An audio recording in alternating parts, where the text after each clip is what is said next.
Assalamualaikum warahmatullahi wabarakatuh. Selamat datang kembali di Rio Hotspot Channel. Bursa transfer udah mulai akan habis nih. 15 Januari itu ditutup ya. Tapi kok sejauh ini belum banyak ya klub-klub yang welcome. Kenapa ya? Nah, inilah analisa kami dan juga mungkin ini akan menjadi jawaban kalian kenapa sih bursa transfer paruh musim ini di Indonesia khususnya agak sepi-sepi nih.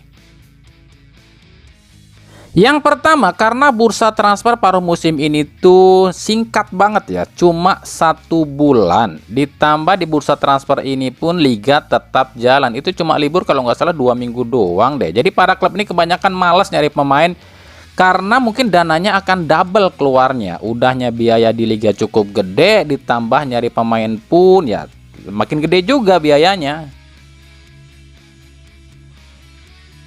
Yang kedua, karena di Indonesia itu beda dengan di luar soal transfer pemain. Kalau di luar negeri itu ada pemain yang dibeli klub lain, sementara pemain itu masih ada kontrak di klub sebelumnya, otomatis klub dapat duit ya. Nah, kalau di Indonesia enggak, yang dapat duit justru malah agennya. Jadi kalau klub itu mau lepas pemain, tapi pemain itu masih ada kontrak, ya mungkin nggak dilepas sama klubnya, ya rugilah. Toh yang dapat duit agennya, kok bukan masalah klubnya. Klubnya cuma dapat kompensasi doang. Nah, makanya itu ini yang bedanya antara bursa transfer di Indonesia dengan bursa transfer di luar negeri ya. Yang ketiga, karena faktor dana. 90% klub Liga 1 musim ini itu tengah pilot loh, atau krisis ekonomi. Nggak tim besar, nggak tim kecil, semuanya sama, lagi krisis ekonomi. Nah, larangan supporter away di musim ini atau udah musim ini kalau nggak salah ya, itu adalah salah satu penyebab utama menurunnya pemasukan dari para klub. Kenapa demikian? Meskipun saat ini masih dilarang oleh pemerintah atau PSSI supporter away, tapi kan tetap ada supporter away yang datang kan. Nah, itu meskipun ada supporter away yang datang ke stadion dan beli tiket, itu tiketnya nggak masuk ke klub lu ya, masuknya adalah ke pengelola stadion ya. Kenapa demikian?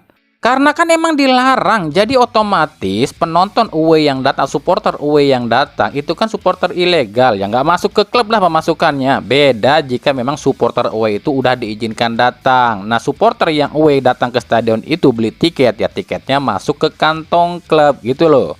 Belum lagi permasalahan soal penjualan jersey dan merchandise yang makin menurun. Tentu saja adalah masalah sponsor yang sering bermasalah juga sih di Indonesia. Dan tentu saja masalah lain adalah ditambah ini adalah akhir tahun, di mana di akhir tahun itu otomatis klub-klub harus bayar hutang atau lunasin hutang yang dipinjam di awal tahun. Kalian baru tahu ya kalau klub kita itu banyak yang ngutang dulu di awal tahun terus bayarnya di akhir tahun kan. Ini mungkin bagi kalian banyak yang belum tahu, tapi ini fakta lo ya. Hampir semua klub itu ngutang dulu cuy.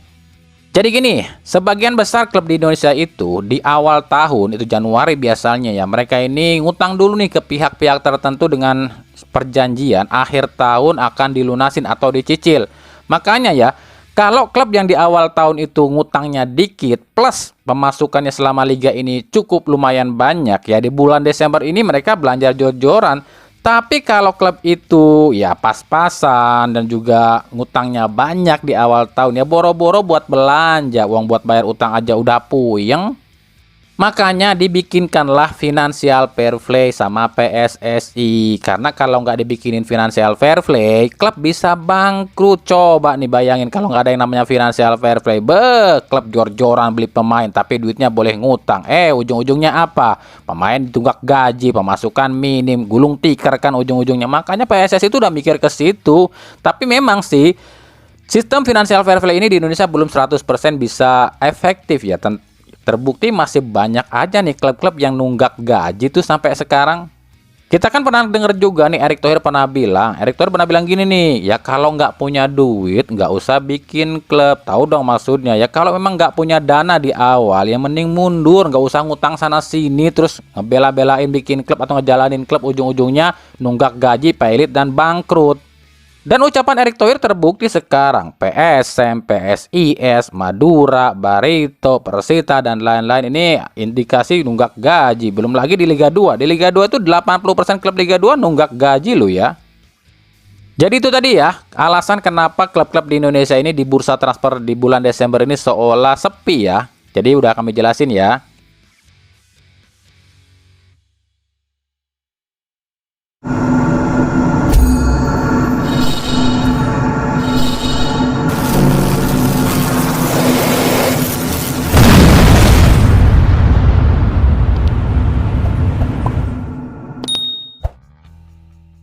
Lanjut ya, kemarin sempat ada yang tanya ke kami seperti ini, Bang, itu sebenarnya apa sih yang dikejar sama Toel dan pasukannya? Masa cuma gara-gara nggak bisa nitip pemain ke timnas, udah segitunya hancurin Sintayong?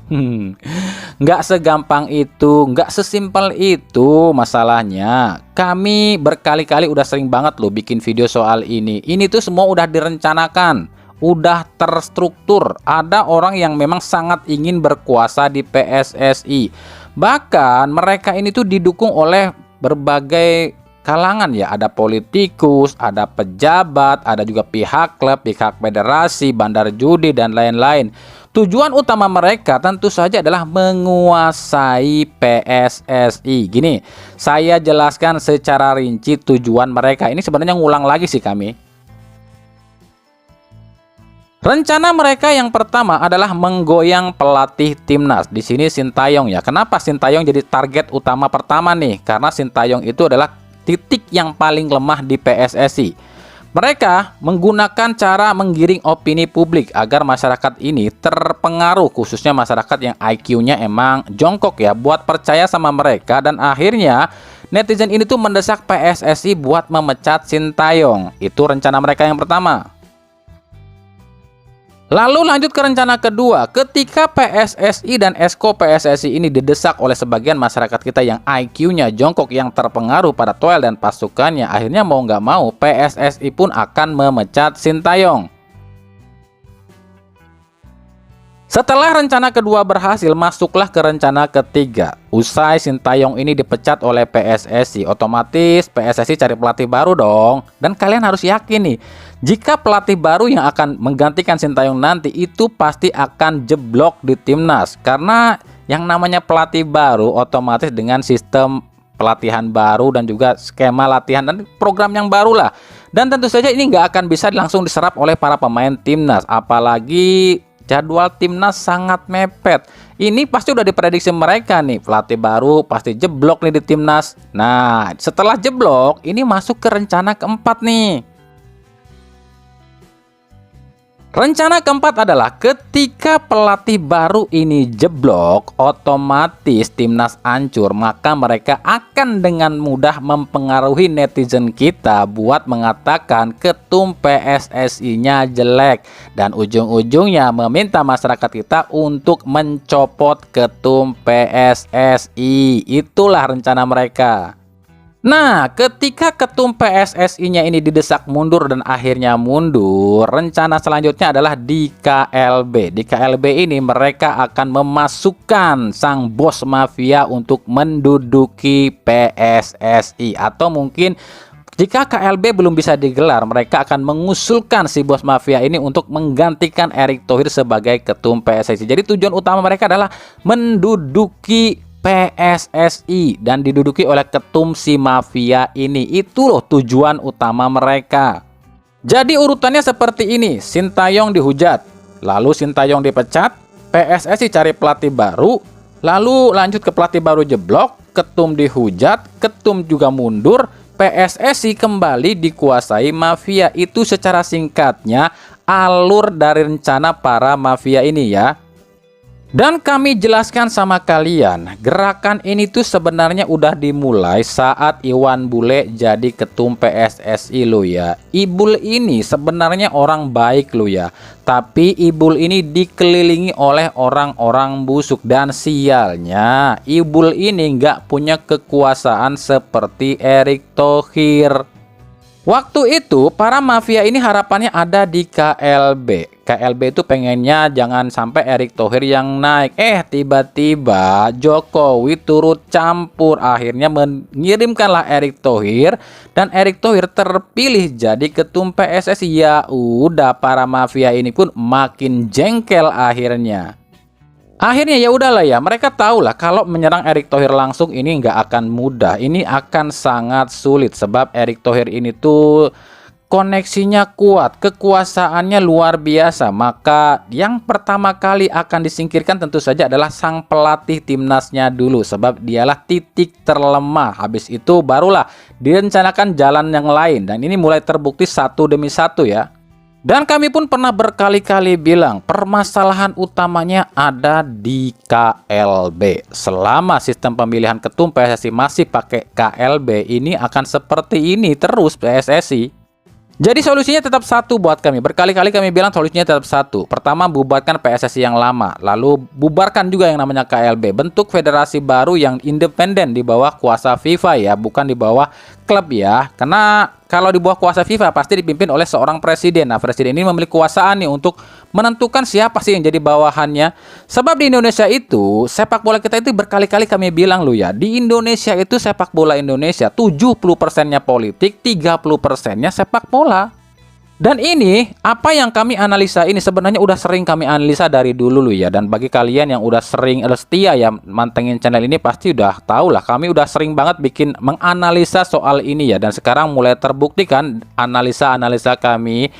Memang kami ini bukan pengamat bola terkenal yang sering nongol di TV. Kami bukan hal seperti itu. Tapi kami bangga. Sebab buat apa jadi pengamat bola terkenal yang sering nongol di TV, tapi kalau cuma cari cuan doang, sementara sepak bolanya dibiarkan berantakan. Bener dong? Dan analisa kami tetap sama. 2025 Indonesia termasuk sepak bolanya akan mencapai puncaknya. Tapi puncak apakah itu? Puncak kesuksesan atau puncak kehancuran? Nah, itu kita akan tunggu di 2025. Dan kalau analisa kami terbukti, kalian gak usah cari tahu siapa sih sebenarnya Rio Riasport ini.